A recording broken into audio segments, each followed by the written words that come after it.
Hello friends, இன்றைக்கி நாம் properties of minerals பற்றி பார்க்கலாம். இது ஃபுல்லாகவே பில்டிங் மெட்டீரியல்ஸில் தான் கவர் ஆகும். இதில் க்ளீவேஜ்னு சொல்கிறோம். க்ளீவேஜ்னால் ஒன்றும் இல்லை, செக்மெண்டேஷன் செல்டிவிஷன் சொல்லுவோம். அதில் எப்படி ஒரு பிளெயின்ஸாக பேரலாக எப்படி கிறிஸ்டல் ஃபேஸ் ஸ்ப்ளிட் அப் ஆகுது ராக் மினரல்ஸில், இதுதான் அதான் க்ளீவேஜ். செக்மெண்டேஷன் ஆர் செல்டிவிஷன் சொல்லுவோம்.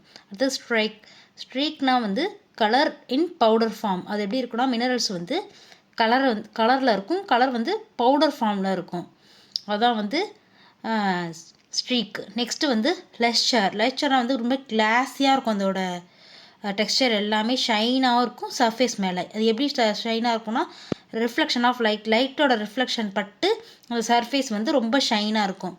இதை கண்டுபிடிப்பாங்க. நெக்ஸ்ட்டு ப்ராப்பர்ட்டிஸ் ஆஃப் மினரல்ஸில் டெக்ஸ்சர்னால் ஒன்று சாஃப்டாக ஹார்டாக எப்படி இருக்குது அப்படின்னு அதோட ஷேப்பு, அரேஞ்ச்மெண்ட்டு, அது டிஸ்ட்ரிபியூஷன் எப்படி ஆயிருக்கு, அந்த ராக் மெட்டீரியலோ இல்லை ஏதோ ஒரு மினரல் எப்படி ஆயிருக்கு, ப்ளஸ் கோஸ்னஸாக இருக்கா இல்லை சாஃப்டாக இருக்கா, ஃபைனஸாக இருக்கான்னு அந்த கிரைன்ஸை பற்றி பார்க்குறது தான்.